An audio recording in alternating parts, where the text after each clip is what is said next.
Hello, my name is Paris Marrow and welcome to Community in Writing. I wanted to create this video to explain what this brand new channel is all about really.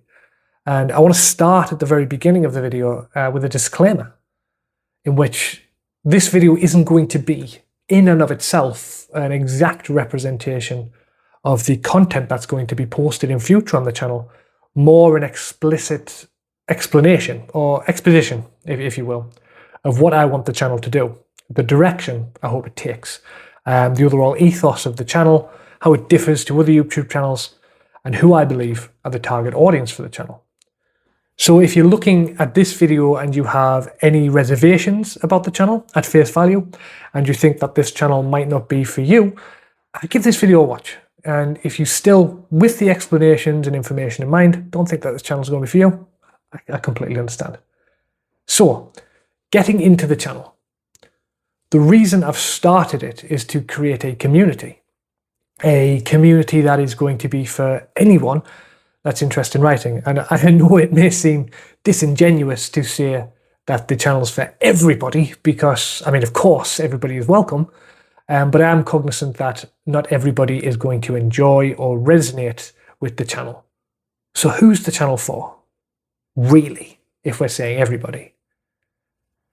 The target audience for the channel, because of the vision and direction I hope the channel will take, is people with an interest in writing and want to see an authentic, free of generative AI representation of the writing process. And by authentic, I mean with all its pitfalls and flaws, all the temporary writing blocks, the sitting at your PC or your device, unable to think of the words. And of course, eventually overcoming those to create a piece, a creative piece. Because in my experience, that's what actually tends to happen in the writing process, the human experience. And this idea of a target audience will directly tie in with the idea of the channel community, where with me taking the first leap, as it were, and showing my creative processes, I hope other people will engage with the content, come forward with their own raw experiences with the writing processes, to kind of harness the power of solidarity, so that people, as part of both the community and as individuals, can say, well, I can do that. It's not insurmountable to create, this flashy piece I've seen. So, whether you're a student in any level of study, really, in employment, full-time or part-time, or even if your time is dedicated to other responsibilities, whatever they may be, as long as you have at least a passing interest in the craft of writing, the main thing really is that you are interested in engaging with a community, in an engaging community, and the idea of learning how other people manage their writing, or not learning, seeing how other people manage their writing around the hustle and bustle of varying schedules, varying responsibilities, in order to alleviate, I'll say, the anxiety or pressure that comes with the expectations of somebody that wants to write quality content, whatever content that may be. And the videos I'll be creating, they're not going to be long because I've got other stuff on. You probably have other stuff on. So the videos aren't going to be an hour or 2 hours long. They're going to be long-form content in the sense that they're going to be about 15 to 20 minutes as a maximum, really. And just another point I'd like to add to this section of the video is that because I'm a student yet to graduate, I have an understanding of what it's like to both know literary theory about writing, or a little bit of it, and I have the memories of not knowing it, if that makes sense. So in the videos I'll be conscious to ensure that I'm inclusive via the terminology I use when referring to my creative processes. Just as an example, referring to the coming of age story as the Bildungsroman, if that's something that I happen to be working on at the time of the video. Because some people just start with writing. What they write probably falls under the scope of some concept in literary theory, but they don't need to know the literary theory to write it, or whatever they're writing.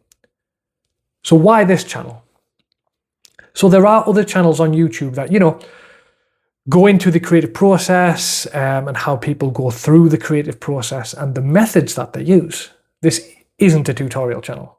I'm not looking to teach you anything, in a sense. I'm not actually formally qualified to teach you. I'm not going to lie. I want to be quite transparent in this video. This channel is based around the community that I hope to create or will create in conjunction with one another. I'm not going to be creating tutorials on this is how I do things, this is how you should do things. That's not the vision. There are already a plethora of established channels on YouTube alone that do that, and quite effectively. However, within the scope of this channel and the community I want to create, that's a one-size-fits-all approach to something as dynamic as writing, with 1,000,001 variables, combined with the human experience with 1,000,001 more. It's simply not realistic.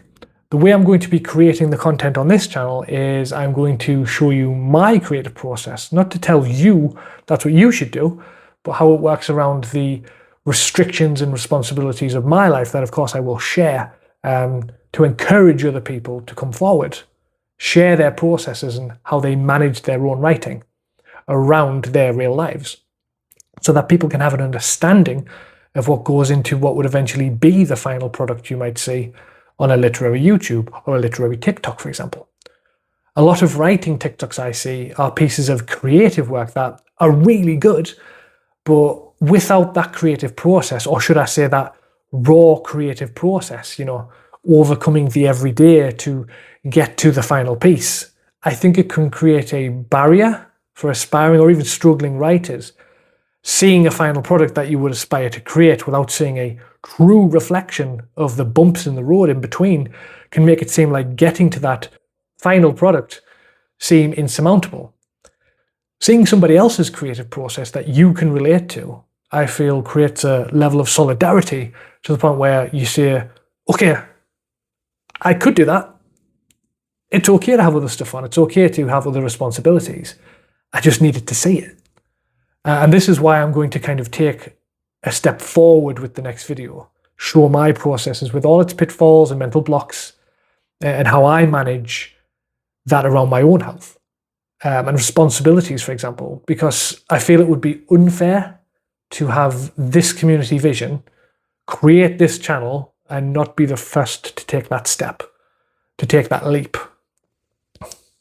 Hopefully, then other people will go, well, this guy stuck his neck out, so I want to explain my creative processes as well, because mine are quite similar, but there are a couple of things I do differently because of my circumstances that work better for me. Or perhaps you see the next video and your processes differ so wildly from mine. Wonderful. If you see my creative processes in future videos and you have ideas, even suggestions, please, by all means, engage with the community section that is being set up. That is what this is all about. So why did I choose YouTube over other platforms for this content, for this community? So to explain the rationale behind why I chose YouTube over something like TikTok or a website or even just doing a podcast, YouTube has some fantastic community features to engage with an audience. And as I've set out kind of the framework of this channel is not just about my experiences in writing, but as a community space focused on engagement and collaboration, I think the community features on YouTube are appropriate for what I want to do. The features are going to be invaluable for engaging with the subscribers and the audience of the channel. Things like creating polls, the ability to embed videos into questions so that I can directly ask you questions like, did you enjoy this video? Was it too short or too long? What was the best part? What was the worst part? Things that, although I have access to YouTube analytics, make you feel engaged with. Not just that you're engaging with the channel content. I don't want it to be a one-way street. I will, of course, use YouTube analytics, which in layman's terms is a tool to see engagement figures, like how many people watched a video on any given day, how long they watched it for, and even shows demographic figures like age of viewers where available, which of course will help shape the channel, but I want to first and foremost engage with you, human to human, in keeping with the spirit of the channel, not just through a control panel that I have access to on YouTube. YouTube also provides the ability to chapter videos, or in simpler terms, create timestamps you can click on to skip to a particular part of the video. And that's found in the description box, along with most of the video's metadata. And metadata is, simply put, the title of the video and the keywords that YouTube uses to help recommend videos to who it believes are the right audience. I also wanted the freedom to be able to live stream content in the future, if that's something the community would like to see. Live renditions of the creative process. Although that does have its own pitfalls, as sometimes I will literally just sit at my PC, racking my brain for 20 minutes, unable to think of the words for a creative piece. And even though I will engage with the community on that live stream and I'll be conversational throughout, that's sort of non-content or dead content, and it doesn't really respect your time, which is why I've opted to try the pre-recorded videos firstly. Another reason I chose YouTube over other platforms was the length of content I want to create. So TikTok, for example, although they have taken steps to massively improve their long-form content engagement, and again, in layman's terms, long-form content is generally anything over around 10 minutes long, TikTok is still very much the dominant platform for short-form content, which is sub 10-minute content. I mentioned earlier that I was aiming for around 15 to 20-minute videos, which again is subject to change dependent on how well that length of video is received by the community. I respect your time, and I don't want to waste it on needlessly long videos.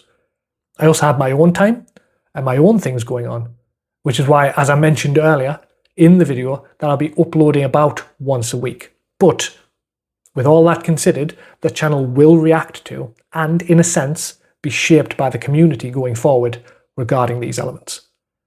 So another thing I wanted for the channel when I was kind of conceptualizing it was to be completely free of AI, leaning very heavily into that human-to-human experience and that human-to-human interaction I've been talking about. I kind of reflected on how I live my life and the tools I use in the everyday to-day, and that very quickly became unfeasible is the word I'll use. If you please bear with me and allow me to expand on that.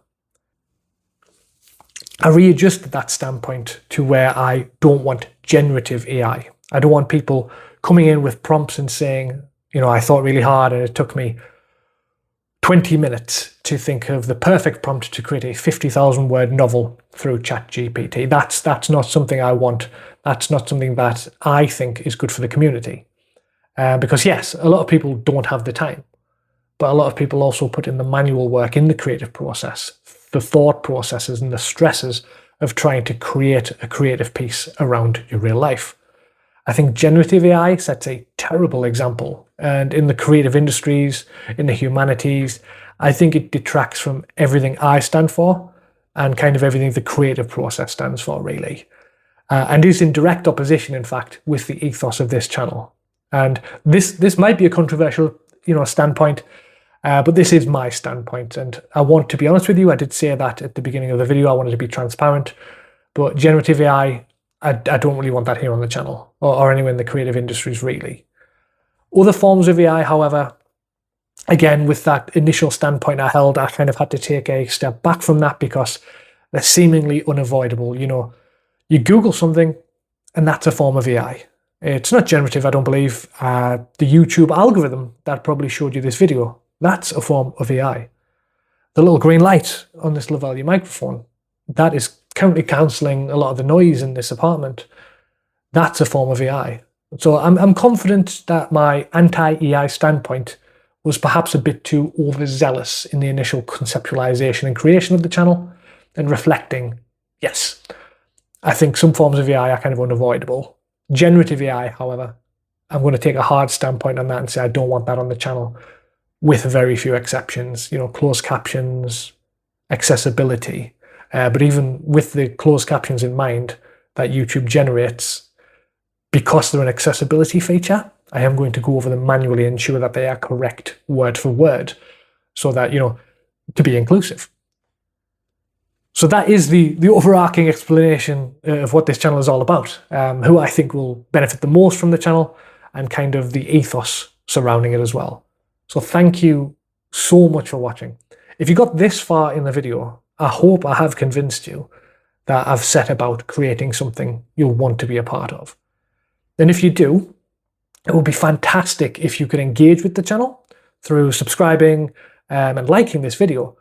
But also, I think more importantly, in fact, leave a comment if you have anything to ask, any suggestions, even just sharing how you feel about the channel, as the actual interactions through the comment section and the engagement and the community idea, that's so important for what I've set out to do.